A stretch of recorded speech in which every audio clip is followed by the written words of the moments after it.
dia, obrigado pelo convite, dessa ideia, estava brincando com ela. Vocês vão achar um pouco estranho que hoje não é uma palestra, é uma exposição, é um estudo, baseado numa coisa, uma constatação muito simples lá da Casa do Carminho. Às vezes eu não vou lá, depois eu perguntava para os companheiros assim, e daí como é que foi ontem a palestra que veio aqui? Ah, foi muito bom, E você gostou? Adorei. Eu até chorei, emocionado. E o orador falou sobre o quê? Qual foi o tema? Foi bom, mas foi bom, hein? Eu chorei.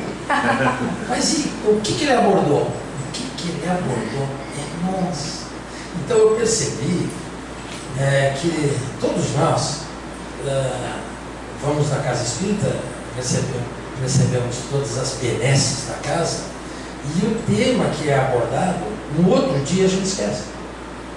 Só fica o que é bom, né? Fica a emoção, fica o sentimento que liberou em você, aquele momento e tal. Mas o tema em si é esquecido por nós. Isso não é uma questão da idade, não. Os novinhos também esquecem. Essa é a primeira colocação do dia de hoje. A segunda é uma homenagem a este homem aqui, que é o Rubens Romanelli. Um dos livros dele foi o primeiro livro que eu ganhei de presente do seu Hugo. Se chama O Primado do Espírito. Se vocês tiverem a oportunidade de achar esse livro, ele tem uma nova edição agora. Mas é uma joia. Esse orador, esse espírita, até os 17 anos, mais ou menos, lá em Minas Gerais, ele era praticamente analfabeto. Ele vivia na roça, ele trabalhava na roça. Quando ele veio para a cidade e ele teve acesso ao livro, ele chegou a ser reitor da Universidade de Belo Horizonte, de Minas Gerais. Está lá, o espírito, a hora que ele teve acesso à cultura, a viagem dele para o despertar do intelectual, que era ele, foi uma coisa assim meteórica. E ele traz uma reflexão dos postulados espíritas, quando o Livro dos Espíritas fez exatamente 100 anos. E é importante que a gente trabalhe cada um dos postulados. Nós vamos fazer pequenos comentários, mas eu gostaria que vocês levassem para casa esse texto e depois, na intimidade de cada um, ver se cada postulado espírita isso já foi introjetado dentro de nós. Quando a gente estuda a nossa estrutura, nós somos espírito, perispírito e corpo físico. E a parte nobre, espírito, perispírito, nós chamamos de mente. Da mente sai uma estrutura de defesa que se chama máscara, ou papéis que a gente desenvolve na sociedade, na vida, ou eu superficial, que o Dr. Costard chamava de o mentiroso. O eu superficial é a máscara que nós desenvolvemos para nos proteger. Acontece que depois dos 20 anos, ela, em vez de ficar transparente, translúcida e deixar a essência se manifestar, ela fica neurótica, ela fica psicótica. E existem vários tipos de estudos da máscara.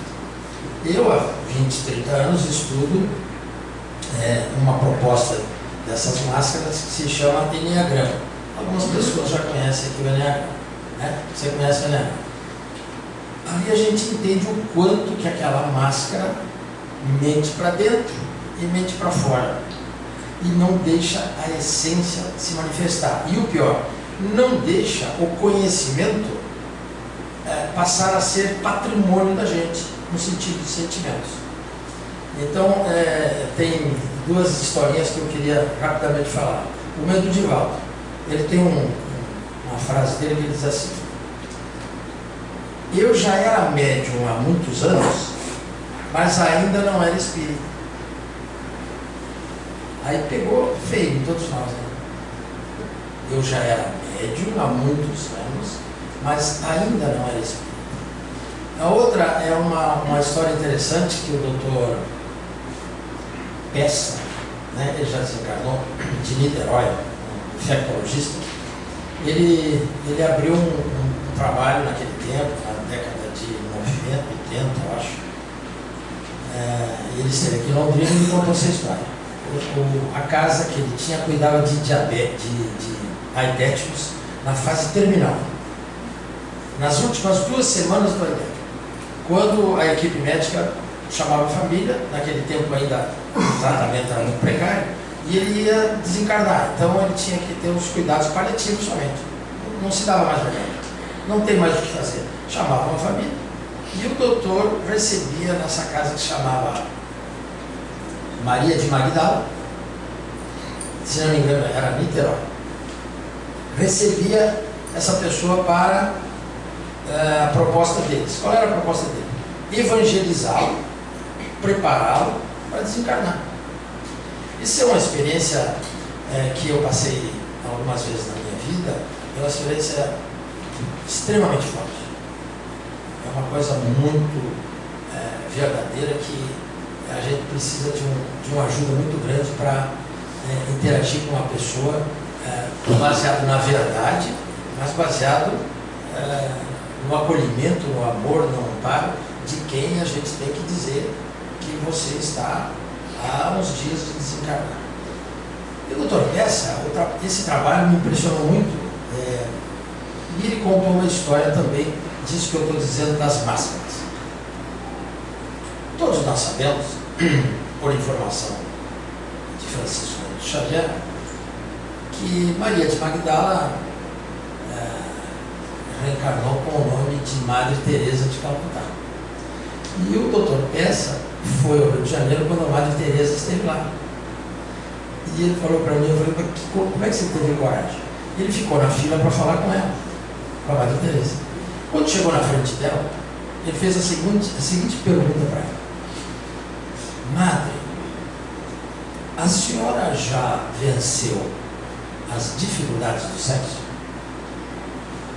Octogenária, Prêmio Nobel da Paz, tortinha, eu falo assim, maracujá de gaveta. E ele faz, eu falei assim, o Messi é louco. Ele falou assim, ela levantou os olhos, aqueles olhinhos azuis, e olhou para mim. Quando ela olhou para mim, eu me arrependi da pergunta, ele falou, mas já tinha feito. Aqueles segundos foram mortais. Eu me arrependi muito. Ela ficou olhando para ele e falou, meu filho, você não sabe o quanto eu sofro nessa área. Então, olha só, nós temos que saber se o conhecimento espírita que a gente recebeu, esse presente que a gente recebeu nesses últimos 160 anos, está na máscara externa, está como um script de teatro, ou se já introjetamos isso. O Manuel Filomeno de Miranda diz que o espírito é legatário de si mesmo, é herdeiro de si mesmo. Essa herança se manifesta. E o Emmanuel diz assim, como é que se manifesta essa herança que está em mim? Ele fala, tua mensagem, isso vocês não têm aí, é só uma frase, 2 frases. Tua mensagem não se constitui apenas do discurso ou do tipo de cerimônia com que te apresentas no plano convencional.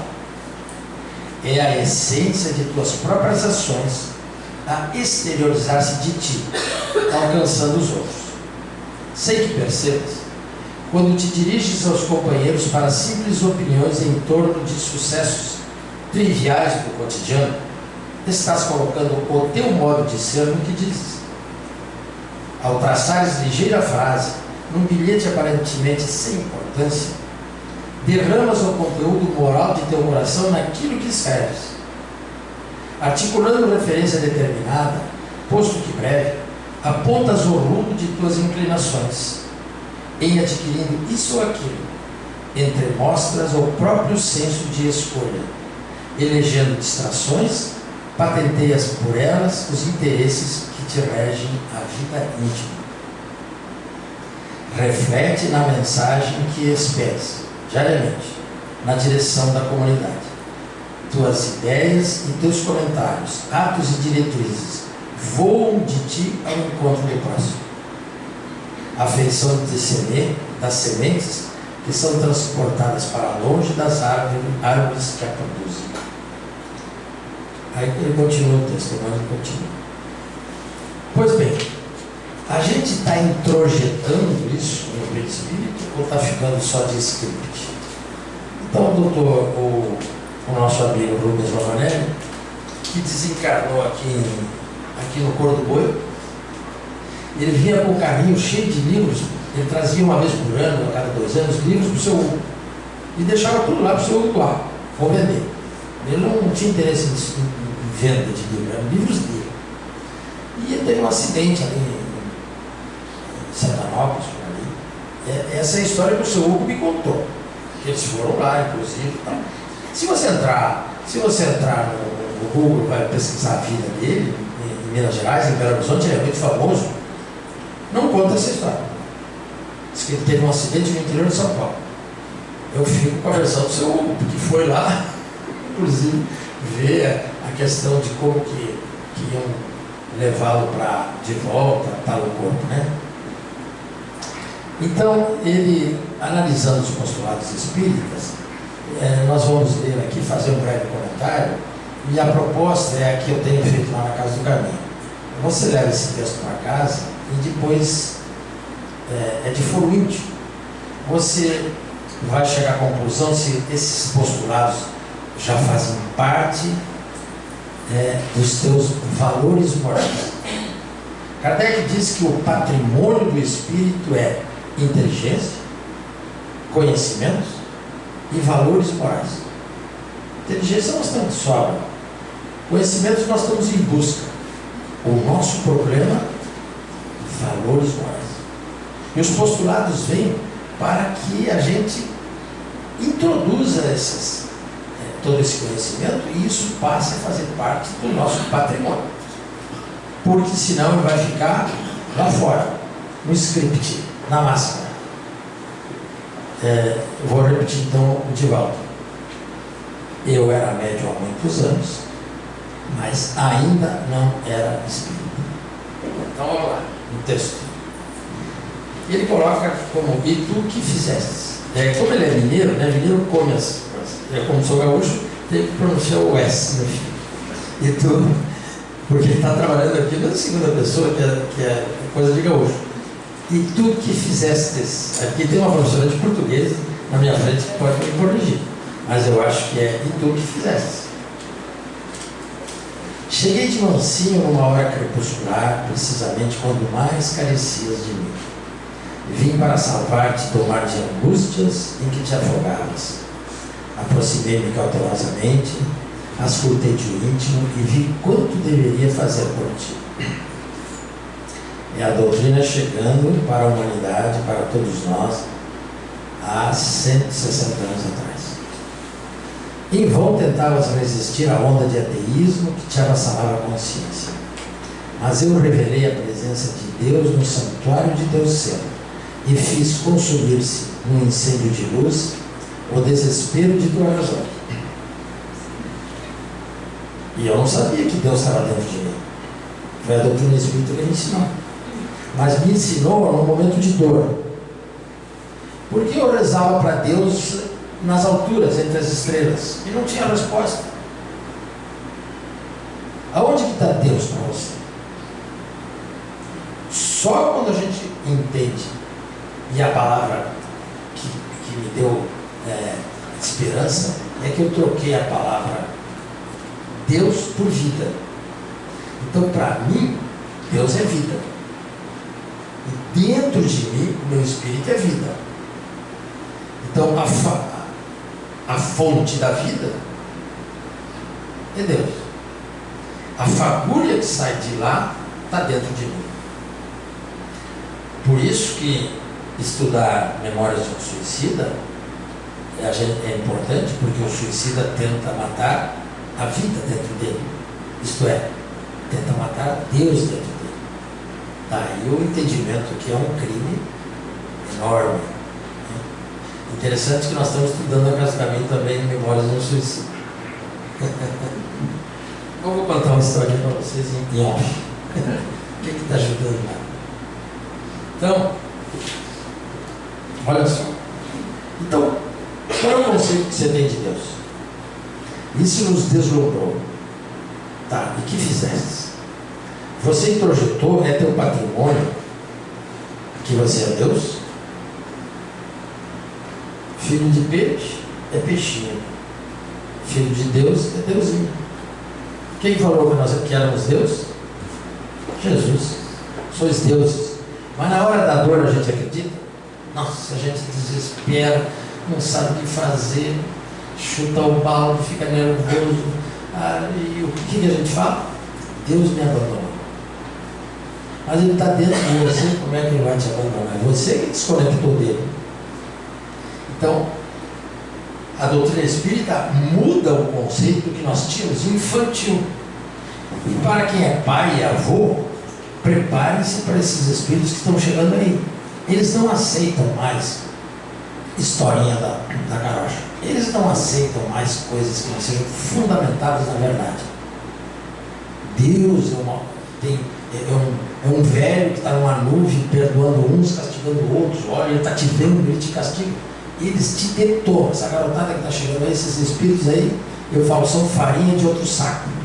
Extremamente inteligentes. E o que acontece?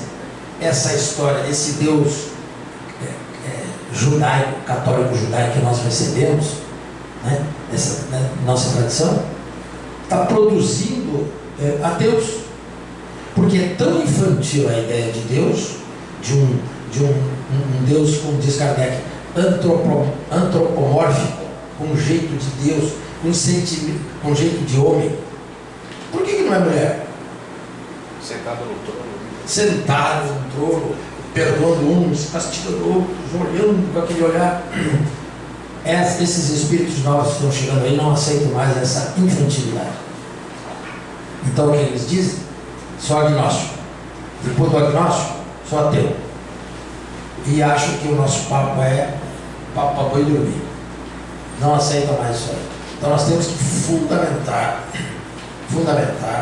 na base da inteligência kardeciana o conceito de Deus, o princípio de todas as coisas, a inteligência suprema. Aí é outra conversa. Aí eles vão conversar com você. Agora, para você, qual é o conceito que você tem de Deus? Enchia-te de pavor e tristeza a perspectiva da morte. Mas eu desenrolei diante de teus olhos o quadro de minha realidade fenomênica e pude converter-te a visão da morte na visão da imortalidade. Nós já perdemos o medo da morte. Então não entendemos a doutrina espírita. Pois a gente fala assim, de papel, de script, de teatro. O espiritismo matou a morte. Matou para os outros, porque eu tenho medo da morte. Então eu introjetei. Não faz parte do meu patrimônio a imortalidade. A maior bandeira de Jesus, eu fazia antigamente uma pegadinha, devo ter feito aqui uns anos atrás, né? Qual é a nova, qual é a grande nova de Jesus? Se Jesus trouxe novas, boas novas, é porque tinha boas velhas.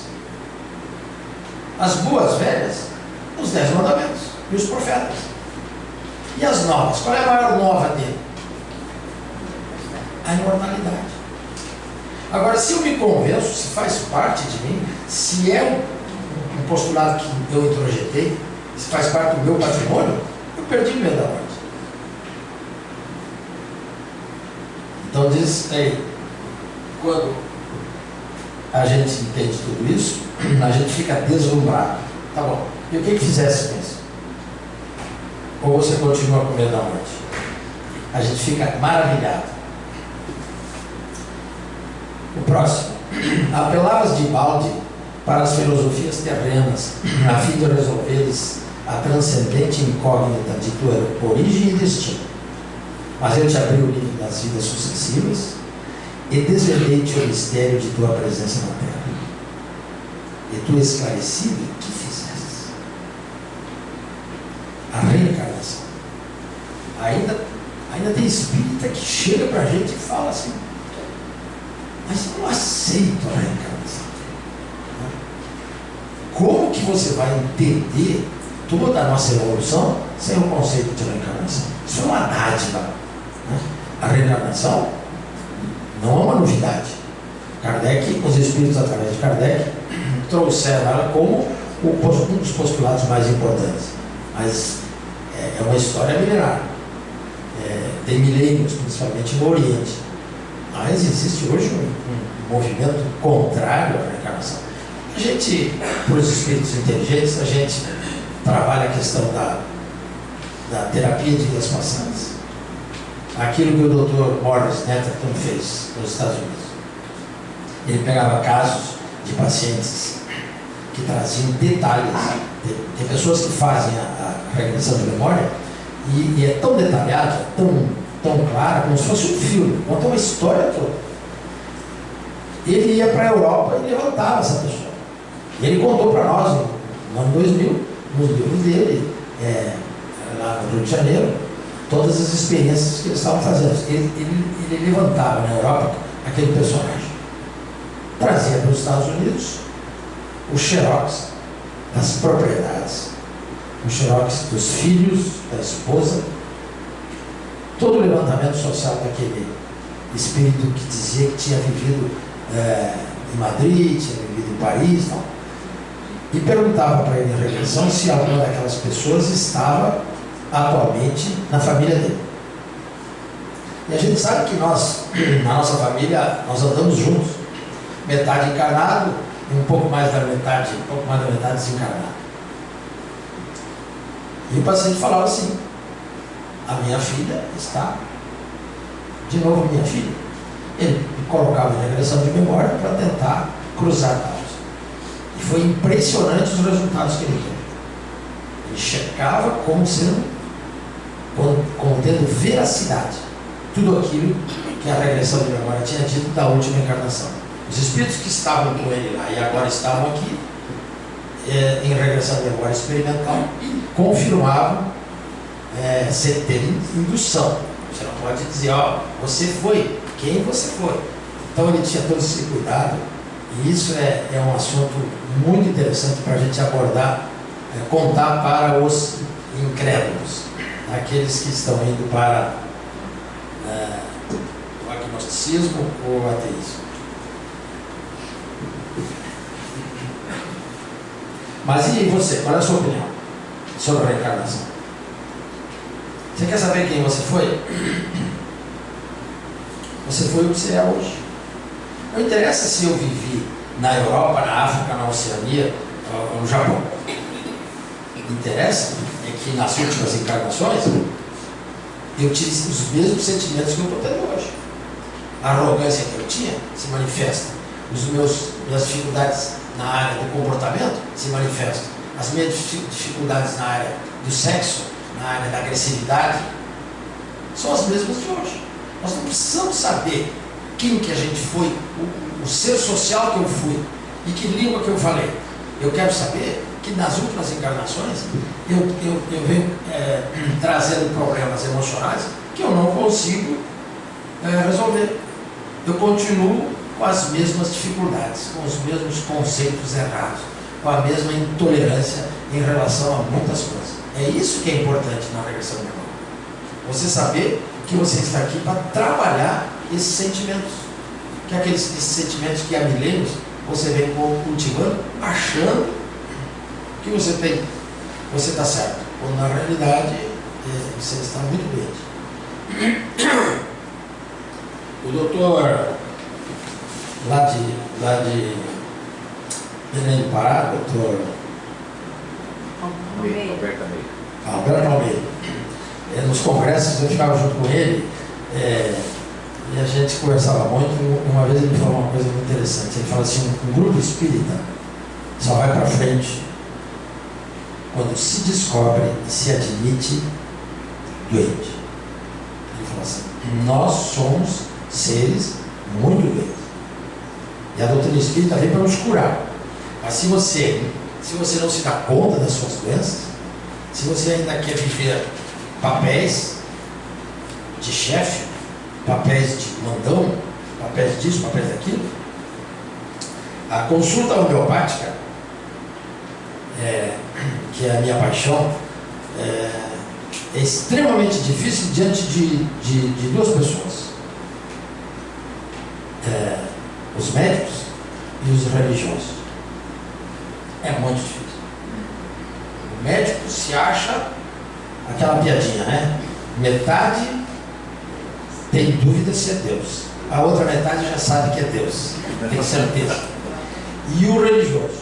Nossa, o religioso está no paraíso já. Então, são máscaras que a gente carrega e impedem a nossa evolução. Então, esses postulados ficam na máscara. Pensa, quando chegar em casa, ele vê de novo isso aqui. Indagamos inutilmente da função dos mundos. Desculpa, eu estou com garganta no panorama do infinito. Mas eu te fiz sentir na superfície de outros olhos a palpitação de outras vidas empenhadas como a tua na conquista da perfeição, e tu elevado o que fizeste. A gente todo dia recebe agora desses telescópios fantásticos que estão aí, as galáxias. O último que chegou essa semana, né, que a nossa galáxia vai engolindo outra galáxia. Meu Deus, é uma coisa tão maravilhosa, mas tão fantástica. E na Via Láctea, que é uma das galáxias, entre as incontáveis galáxias, que existe por trás delas uma cordilheira de galáxias, a gente infantilmente, então você pega o seu neto ou o seu filho, que adentrou esse conhecimento da astrofísica e tal, e vai dizer que Deus está sentado ali numa nuvem olhando para ele, ele fala assim: ô pai, você não é mal da cabeça. Porque você me ensinou, pai, que o universo é como um relógio perfeito, que tem um relojoeiro. Agora o relojoeiro está cuidando de mim ali de cima da nuvem, e quem está cuidando da galáxia? Aí já te detona, já te derruba. Então nós temos que evoluir no nosso pensamento e na maneira da gente conversar com as pessoas que chegam na casa espírita, né? Quem chega na casa espírita chega em dor. E se você vai com uma historinha para eles, não aceitam mais, porque todo mundo está precisando do postulado mais importante, que se chama a verdade. Você tem que falar a verdade. Horrorizavas diante a visão de um inferno que se destinava a redução às almas dos condenados.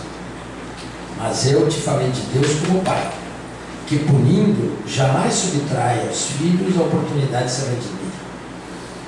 E tu, tranquilizado, o que fizeste? Então, o conceito de Deus Pai que Jesus nos coloca é fundamental na nossa vida. É fundamental. Porque nos momentos de dor a gente se sente órfão, a gente se sente em dificuldade. Onde está Deus? Então eu gosto de lembrar de Castro Alves, que na obra dele, Espumas Flutuantes, né, o poema mais brilhante é o Navio Negreiro, ele acusa Deus, porque ele era contra a escravidão, né? E ele acusa Deus de: onde estás, em que estrela tu te escondes, embutido nos céus, que não vê aquele horror que era o navio negreiro vindo da África, né? Quando o africano tinha febre, eles tinham muito medo da peste nos navios, dos porões dos navios, da febre. Eles achavam que era uma peste. Eles jogavam o africano no mar, vivo. E atrás do mar vinha um cordão de tubarões. Sabia que ia cair um por dia ali. Então Castro Alves descreve essa cena e acusa Deus. E depois, em Parnaso do Além Túmulo, vocês podem ver, através do Chico, ele se redime de tudo isso e faz e faz um poema fantástico, maravilhoso, para responder o poema dele. Então, uma das coisas bonitas da nossa vida, pessoal, um dos patrimônios que nós podemos dizer quando chegar do lado de lá, e quem está com a cabeça branca já tem que se preparar, né? Porque uma hora para outra chegou chamado. Eu? Cabeça branca. O que você tem alguma coisa para mostrar? Ó, eu fui contemporâneo de Francisco Cândido Xavier. Já é um ponto. Nós tivemos a felicidade, e eu que 2 vezes conversei com ele, apertei a mão dele, eu tenho mais. Eu vou chegar lá e vou dizer: ó, perdi a mão no Chico, ele não está por aí. Porque a beleza do livro Parnaso de Além Túmulo, quando ele tinha 17 anos, e causou um furor entre os intelectuais do Rio de Janeiro, porque um intelectual do Rio de Janeiro que fosse especialista em Castro Alves recebia e falava assim: isto aqui é Castro Alves ou não? Se ele dissesse não é Castro Alves, ele assinava embaixo o termo de burrice, porque era Castro Alves, né? Se ele falasse é Castro Alves, ele dava um voto para uma coisa que estava em crise, a igreja estava dando conta, que era Francisco Cândido Xavier, espiritismo, psicografia, psicofonia, estava tudo. Não podia falar, isso era crime. Vocês têm que ver que o Chico enfrentou um preconceito enorme. A reunião mediúnica da minha cidade, no Rio Grande do Sul, meu pai contava, eles iam escondidos para fazer a reunião mediúnica. Na década de 50, o Chico já tinha escrito livro. Eles iam escondidos, a reunião era às 8, e eles entravam pelos fundos da casa, que era um sobrado do meu tio, que tinha um terreno baldio, e eles entravam, cada médium entrava de meia em meia hora.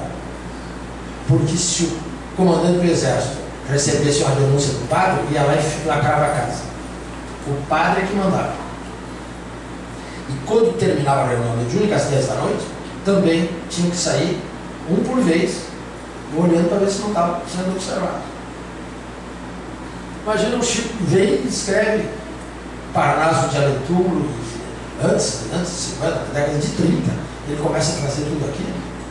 E ele é como que alguém entrasse numa floresta de preconceito, abrindo uma picada, né?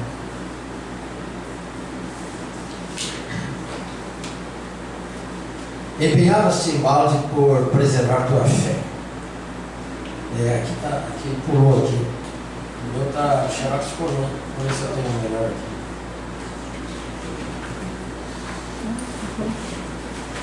Opa. Empenhava-se em balde por preservar tua fé, que se estilava ante o livre exame da razão rebelde. Mas eu pude conciliar esta com aquela, colocando na própria razão fundamentos de tua fé. É a fé raciocinada, pessoal. E tu confiante que fizeste. Nós temos essa ajuda de Kardec, que nós não temos a fé genuína. Nós não somos espíritos que tenhamos valores morais para ter a fé dos primeiros cristãos. Não temos. A nossa fé tem que ser 2 mais 2 tem que dar 4, mais 2 dá 6, mais 2 dá 8. Tem que ser raciocinada, tem que ser construída. Porque nós não temos esses valores dentro de nós. Nós não temos os valores dos primeiros cristãos que tinham fé. Eles não tinham literatura, eles não tinham livro, eles não tinham reunião, eles não tinham palestra. Eles ouviam falar do Evangelho de Jesus e eles desciam, como se diz, desciam para o circo cantando. Eles abriam o coração deles e abria-se a mediunidade deles, e a assistência espiritual é que os fortalecia. Nós não temos esse patrimônio dentro de nós. Ela tem que ser raciocinada, ela tem que ser elaborada, trabalhada. Graças a Deus. Vivias exclusivamente para ti, insensível à sorte de teus companheiros de experiência humana. Mas eu revelei tua solidariedade para com todos, apontando-te a caridade como via de salvação. E tu orientado o que fizeste. Eu tenho um amigo que conta essa história, que ele falava assim, eu não tinha problema nenhum, eu só estava ficando cego, mas eu tinha muito dinheiro, eu não tinha problema nenhum. Aí eu fui para esse tal de espiritismo e adquiri todos os problemas. Continuo cego, mas agora eu tenho todos os problemas que eu não tinha antes. Porque ele a consciência dele não se abriu e para ele não fazia diferença que alguém estivesse perto da mansão que ele morava, dormindo na rua, passando fome, chorando, de frio. O problema não era dele. Quando ele entrou nesse tal de espiritismo, ele passou a ver tudo isso aí. E hoje ele agradece por ter essa consciência hoje de que somos todos irmãos. Sofrias ante a ingratidão e maldade de teu próximo, mas eu te ministrei a lição da indulgência, ensinando-te a superar os impulsos da vingança que te encarceram nos círculos expiatórios, e tu instruído o que fizeste. A lição do perdão, a lição do entendimento que temos que reconcilia-te com o teu adversário enquanto estás a caminho. Foi o tema de ontem, lá na clínica Vitória, que eu tenho para dependentes químicos, e o Dr. Delcio foi lá falar ontem.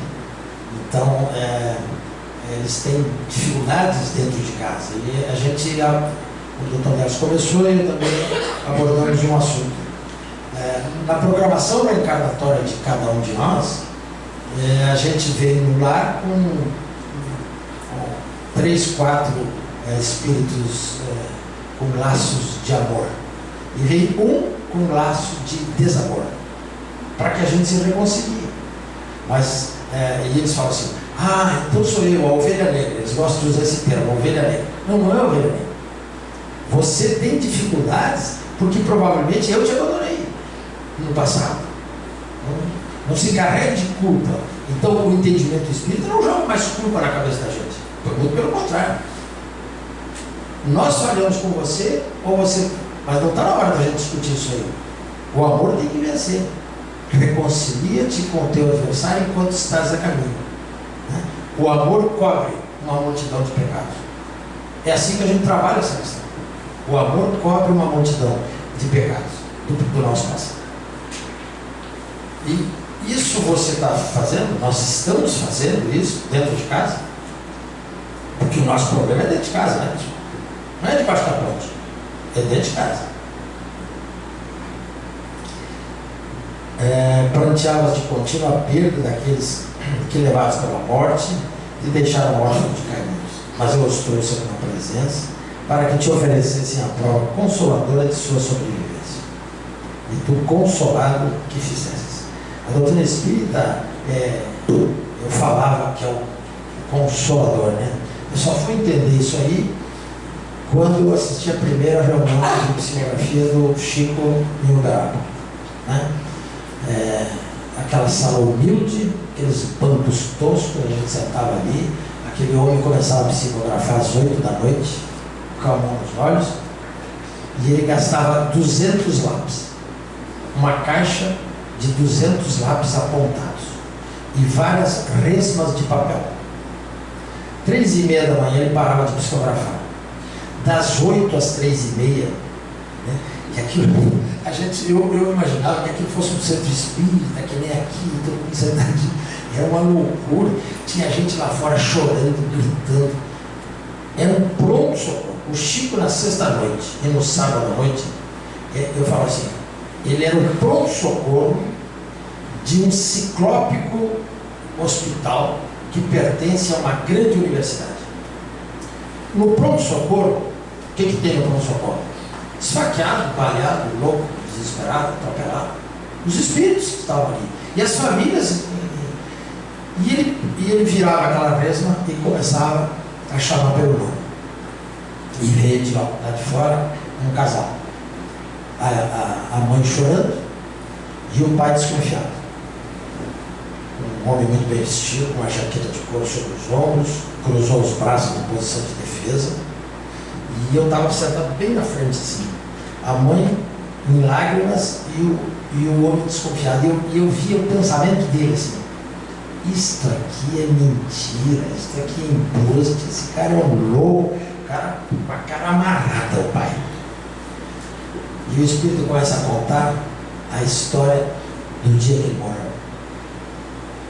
começa a defender a moto, que não culpasse a moto, né? Que ele, como motociclista que era, naquele tempo se chamava motoqueiro, né?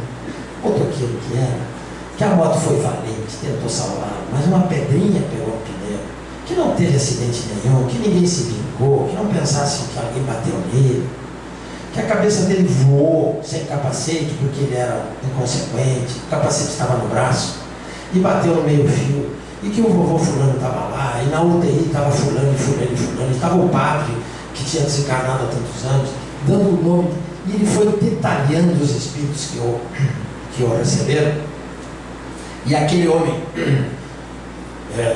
orgulhoso foi murchando.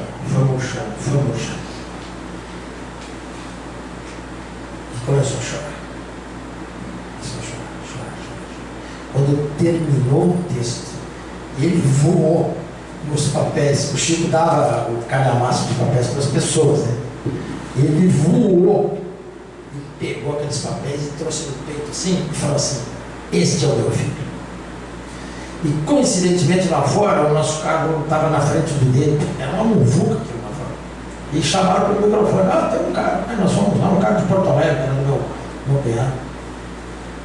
E eu vi o homem de novo. E eu fui falar com ele. Falei: o senhor vai ficar aqui, vai pousar aqui. Estava começando a clarear o dia assim. E ele falou assim: o moço, naquele tempo eu era moço. Moço, eu recebi meu filho de volta. Você acha que eu vou dormir? Eu vou para São Paulo, chamar a família toda e mostrar. E ele bradava com o texto na mão assim: meu filho está aqui. Eu não acreditava nesse cara aí, eu nem sabia quem era esse louco aí, nem sabia que existia isso. E esse cara me deu meu filho de volta. Aí eu entendi o que se chama consolo. É quando você recebe o seu filho querido de volta. O Chico fez isso durante 60 anos. Sexta-noite e sábado-noite.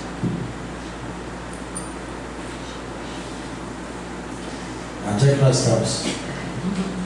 Procuravas, né? Procuravas desesperado na ciência humana um remédio para sanar-te os males do corpo. Mas eu te ofereci os recursos de minha terapêutica e logrei restituir-se a saúde perdida. E tu curado o que fizeste. Passe. A fluidoterapia, o passe, é um momento de cura para nós.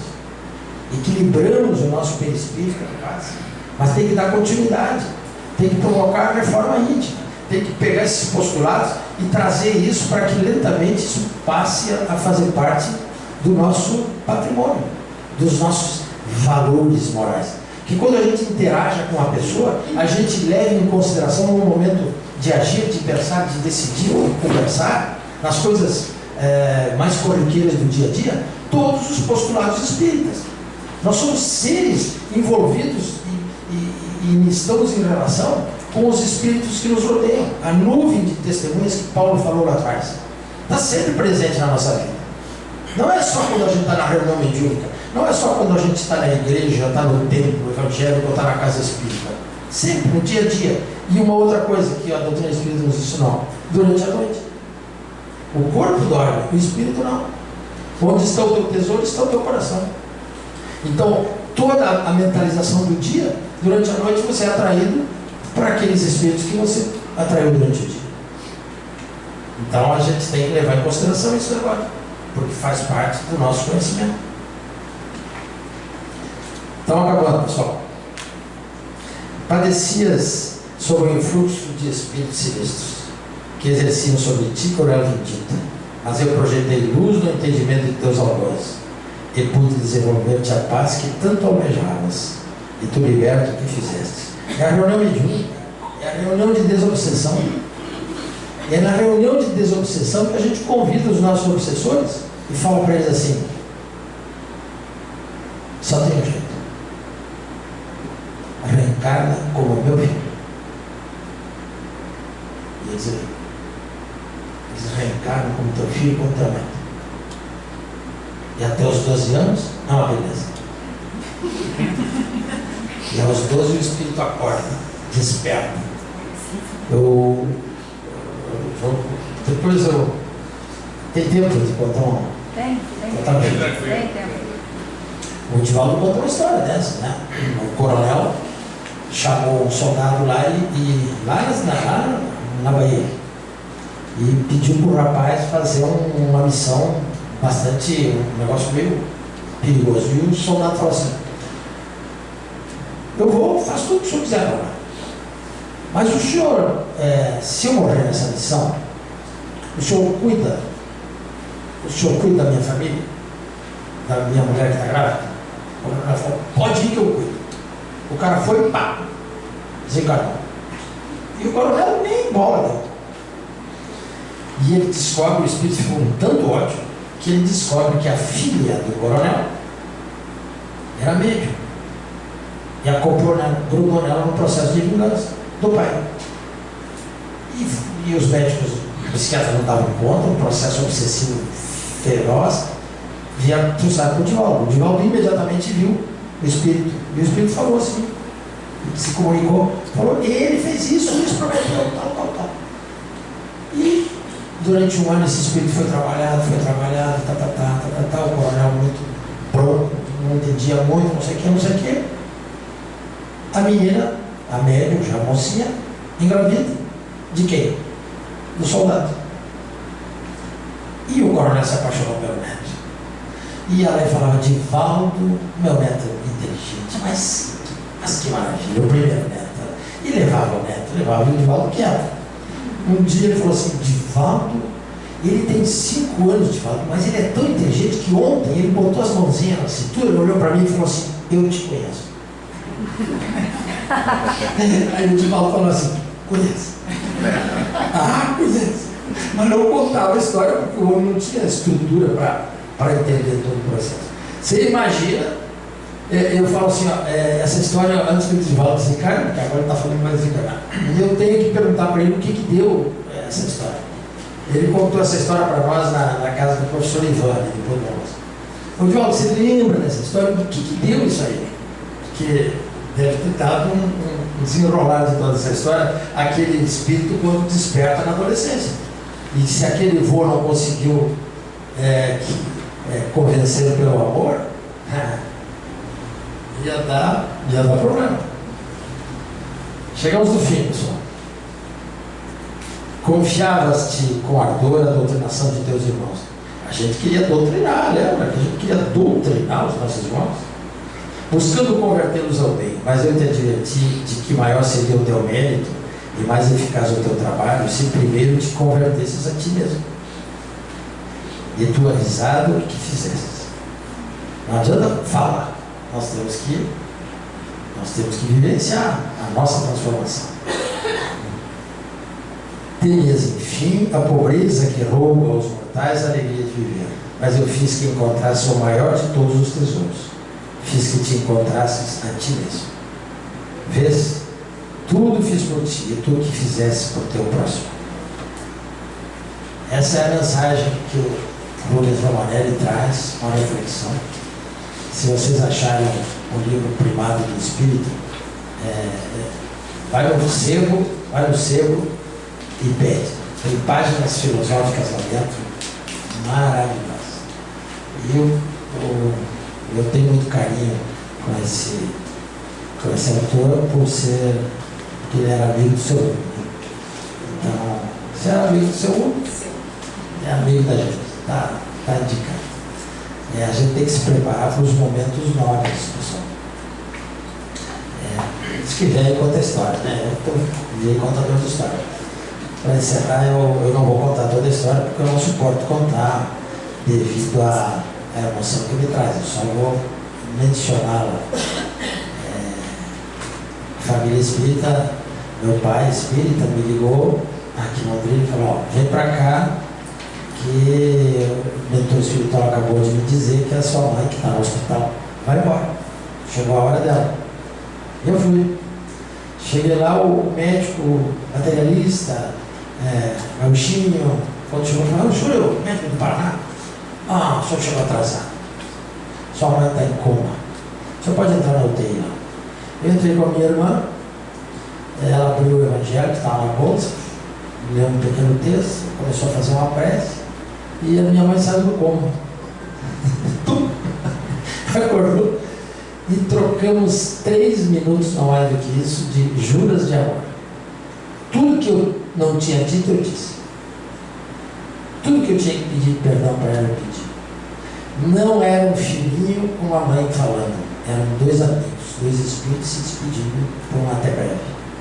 E foi um momento tão importante na minha vida, foi tão maravilhoso, que eu entrei numa vibração amorosa, eu chorava de alegria, porque quando eu soltei a mão dela, ela foi embora.